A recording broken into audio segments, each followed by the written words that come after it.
Hello, I'm Beth O'Sullivan, and I'm on the faculty at Rice University's Graduate School of Business and also in the School of Engineering as part of the Rice Center for Engineering Leadership. Welcome. As an international student, please know that we truly value your contributions to our university, and we look forward to seeing you on campus whenever we can.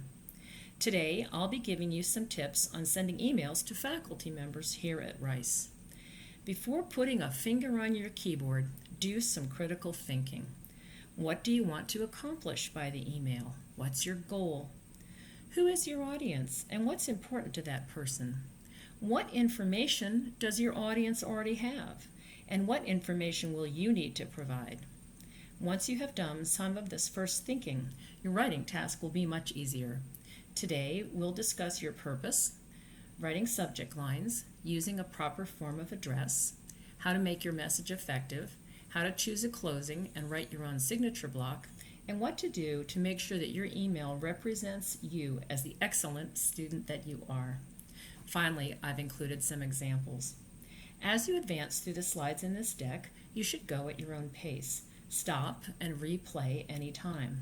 Or you can use the notes view to read a summary script. Okay, let's get started. Begin with your purpose in mind. Consider your situation. Why are you writing? Are you trying to get some information? Are you trying to give some information to your faculty member? Maybe you want to set up a time to meet. If you have a question about an assignment, have you read the assignment instructions carefully? Please do that first. You'd be surprised at how many students don't. Once you've decided on your goal, ask yourself if email is the best way to communicate. The syllabus may have given you some guidance on how to contact your faculty member, so check that out. If you're writing because you have a serious issue or a complaint, use your email to ask for a meeting instead of trying to have that full discussion over email. Talking about serious issues or complaints is something that's best handled in person if possible.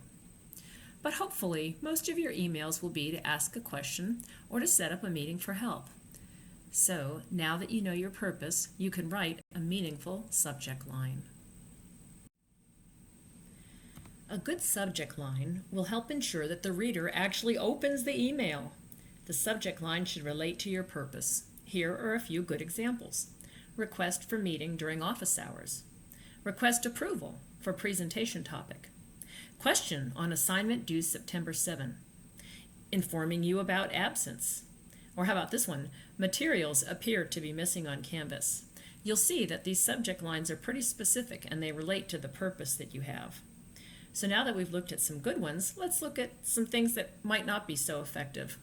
Don't use vague subject lines such as catching up. How's this? Urgent. Tomorrow.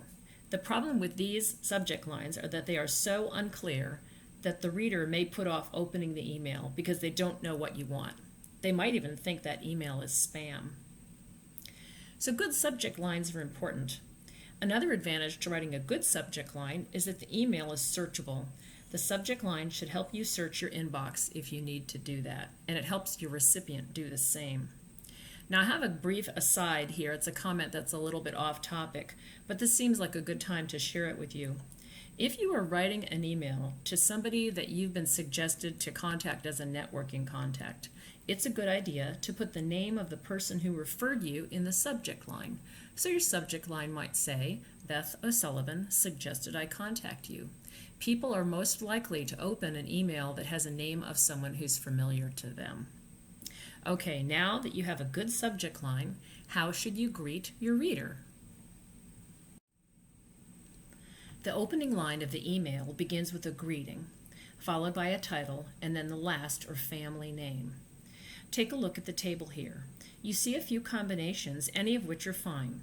The greeting, followed by the title, and then the last name. So you see, Dear Professor Higgs, or Hello, Dr. Porter, or Hi, Miss Bhatia. Your faculty member will tell you what title to use, usually doctor or professor, followed by the last name. The title is called an honorific. Generally, United States professionals use their title with the last name only. Here are some other examples. President LeBron. So president is the honorific. and LeBron is his last name. Reverend Jones, Ambassador Baker, Mr. Smith, or Miss Strott. I've used the term last name a couple of times, and I know that can be confusing. In many countries, people address others by putting their last name or their family name first. But in the United States, we use the family name as the last name. Your first name in the United States is what you want people to call you in a casual conversation.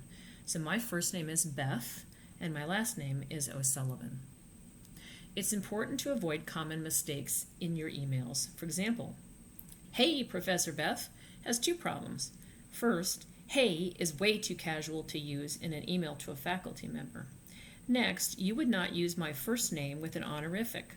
So here, you can change it to "Dear Professor O'Sullivan," meaning that you're using the honorific with my last or family name.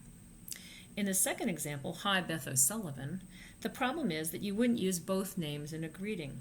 You should change this to "Hi, Ms. O'Sullivan," or "Hi, Beth," if you know me well, or if I've asked you to call me Beth. It's best to begin by using the most formal greeting. Later on, your faculty might invite you to use his or her first name. Now, you're ready to write the body or the text of your message. To make your message effective, the reader needs some context or background.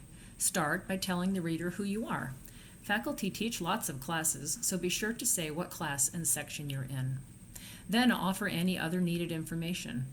For example, maybe you talked to the faculty member after class and she asked you to send her an email. Next, introduce your reason for writing. Write using short paragraphs but complete sentences, and format them for easy reading. Add line spaces between paragraphs. I'll show you a sample in a moment. Include only the information your reader needs. Remember that people may read your email on their phone, so be brief. Think about how much detail you really need. If you need a lot of detail, consider using an attachment. If you're replying to an email, try to match the tone and level of formality used by the sender. But if you're initiating or starting the email chain, start with more formal language. Remember, email isn't text and it's not Slack. Okay, you're ready to close your email. Now that you've written your message, you need to close out the email. The last line should identify next steps. Perhaps you'll say that you'll follow up, or you might say that you look forward to hearing from the faculty member. There are lots of ways to close an email. You can use best regards, or respectfully, or sincerely. And in these days of COVID, oftentimes people are saying stay healthy or stay safe. Remember that greetings and closings both depend on the relationship between the sender and the receiver, as well as corporate cultural preferences. Finally, create a signature block for all your emails. It includes the items listed here. First, your name. Why? Because your email address, especially at Rice, might be a combination of letters and numbers, meaning that people may not know how to address you. Today, more and more people are adding their preferred pronouns to signature blocks, so feel free to do that too. Next, add your department and year of graduation, which will be helpful information about you for the reader. Leaving the email address at the bottom seems unnecessary, but sometimes people do print out emails, and it's nice to have it. Next, leaving a cell phone number is helpful. What if the reader needs to contact you at the last minute, or if their internet is down and the message is urgent? Some people are a little bit reluctant to add their phone number, and so do that only if you're comfortable. Finally, you should have a LinkedIn account or website you are proud of. The Career Development Center here at Rice can help you make your LinkedIn profile the best it can be. Check for their online classes. Finally, before you hit send, be sure that this email is your best work. Proofread your email. It's a good idea to read it out loud so you can catch any errors. If it's important, you may want to take a 20-minute break and then read the email again before you send it. Pay attention to your grammar. One tool to help is an application called Grammarly.com. The basic app is free. Always check your spelling one last time before sending. If your email is part of a long string, consider deleting previous messages unless you think they're needed. And here are 2 final tips. Don't put the addressee into the to line until the very end. Enter the addressee last, after you have proofed your work. That way you won't accidentally send anything. And here's an important one. Check to be sure that you are not replying to all unless you intend to do so. Here's a sample email asking for an office appointment. You'll see that I've used the honorific professor with the last name Crosley. I start with some background, who I am and what class I'm in. Then I say what I want, an appointment. I ask for a convenient time to meet, and I say when I'll be available. I close by thanking Professor Crosley for the time, and I sign off with sincerely, followed by my first name. A line or so later, we see the signature block that has my full name along with the other information we discussed. And finally, here's what my signature block looks like. You'll see that I've added a link to my LinkedIn page, and I've used the logo graphic from the business school. So you might consider using the logo from your department for your signature block. Thanks for taking the time to listen to this presentation. Before the orientation sessions in August, please be sure to check out the other videos on what to expect in the classroom and socializing and networking in the USA. Good luck at Rice, and I hope to meet you in person soon. Bye.